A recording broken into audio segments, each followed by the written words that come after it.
د لښکرګاه ښار احمدشاهي مېنې د پراختیايي پلان د نمرو د ویش لړۍ پیل شوه. د ولایت مقام د دفتر رئیس حیات الله مولوي صاحب د احمدشاهي مېنې د پراختیايي پلان د عملي تطبیق د پیل له امله ګډونوالو ته مبارکي وویل. زیاته کړه هلمند یو له هغو ولایتو دی چې د تېرو شلو کلو جګړو او اشغال پر مهال له ګڼو ستونزو او ناخوالو سره خلک مخامخ شوي او خلکو یې ډېرې قربانۍ ورکړې دي. له همدې امله د هېواد د اوسني امن څخه په استفاده باید د ابادۍ، پرمختګ او بنسټیزو خدمتو د پراختیا لپاره ګډ کار وشي څو خلکو ته د هوسا او ارامه ژوند زمینه برابره شي. خصوصا په دې شل کلن اشغال کې، په دې شل کلن جنگ کې د هلمند خلک ډېر ستړي خلک دي او غم ځپل خلک دي. استړیا یې ایستلې ده، نو باید دا خلکو ته آبادي زمینه برابره شي، د ودانۍ زمینه برابره شي او غټې مځکې لري چې په دې ځای داسې ښارګوټې جوړې شي، د تجارتي ځایونه هم جوړ شي.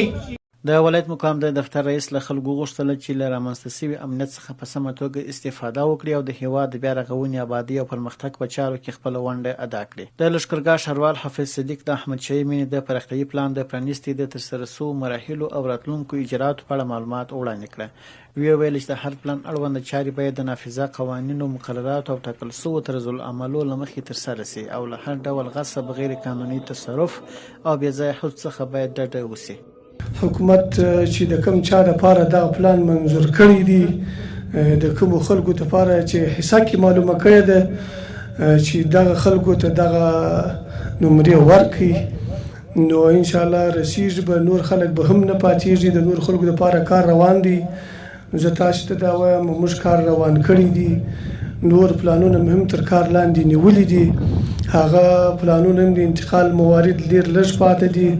ان شاء الله د کار زمینه به هم برابر شي. دلته به خلک خټ کې کورونه به جوړوي، دلته به بلوکان راوړل کېږي، دلته به سیمټ کارېږي. د دې ښاریانو دپاره به د کار زمینه برابر شي، د مزدور دپاره به مزدوري برابر شي، د کارخانې والا دپاره به د کار زمینه برابر شي، د بلوک شرکتو هر هغه څه چې په دې خټو کې استعمالیږي د هغو ټولو د خلکو دپاره به د کار زمینه برابر شي. ان شاء الله په ښار کې به د کورو کرایې کمې شي.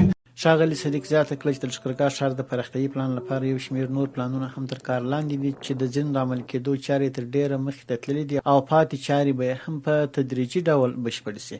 د هلمند ولایت مقام ویل مولوي محمد قاسم ریاض د رسنیو سره د خبرو پر مهال ویل د احمدشاهي مېنې په پراختیايي پلان کې به د اویز لرونکو، تعرفه لرونکو، مخکنیو میشتو او نورو مستحق کسانو د اسنادو او شرایطو له ارزونې وروسته د اصول له مخې نمرې وویشل شي چې نن د نمرو د ویش عملي لړۍ پیل شوه. تاسو په جریان کې یاست چې د احمدشاهي مېنې توسعي پلان چې د څه وخت راهیسې پر دې باندې کار روان دی، اوس هغه مراحل بشپړ شوله تر څو موږ تر عملي اقدام پورې ورسېدلو او نن مو دغه پروګرام دلته جوړ کړی و تر څو د نمرو د ویش بهیر عملا پیل کړو.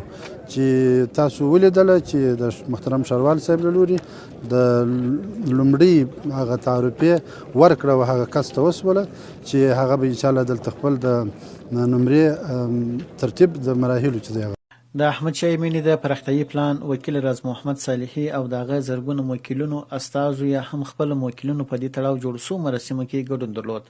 دې موکلینو د خپلو خبرو پر مهال د اسلامي امارت ځانګړې مننه وکړه چې دلته د واقعي بې سرپرسته خلکو لپاره د سرپناه د ورکړې په برخه کې اساسي او بنسټیز اقدام وکړ. زیاته یې کړه چې د احمدشاهي مېنې د پراختیايي پلان د نمرو په ویش سره به زرګونه خلکو ته کاري فرصتونه برابر شي او زرګونه بې سرپناه خلک به د کور خاوندان شي. و خلکو ته به مینې ډېر مظلومو خلکو ته به مینې ورسېږي او بل به خلکو ته زمینه د کار برابره شي. هغه خلک چې ودانۍ دلته جوړې کړي وي شو هغه هم بې ځایه نه پشکې پاتېږي، هغو ته هم یو شی رسېږي. په ښار کې ګرانۍ دي، کریه کورونه ګران دي، پر خلکو باندې کار نشته. په دې کې د ګرد صلاحیتونه نغښتي دي. دا به نو دغه سهولت خلکو ته راولي چې هغه خلک معنا هغه بېچاره خلک، هغه بې څه خلک، هغو ته به یې سرای و ځای ورکړي، نو بس دغه ښه کار شو. معنا کرایې به لږ شي او ډېر خلک به د مینو خاوندان سي چې مین نه لري، سرپناه نه لري، هغو ته به سرپناه پیدا سي او په زرو کسانان به دلته په کار باندې مصروف سي، د کار په عوض کې به دوی ته سمه نتیجه ور په لاس سي. مسؤلینو په دې برخه کې پر شفافیت د اصولو مراعات او د مستحقو کسانو د حقوقو پر خوندي کولو ټینګار وکړ او له ټولو ښکېلو خواوو یې وغوښتل چې د پلان د ښه تطبیق لپاره له اړونده مسؤلینو سره همکاري وکړي.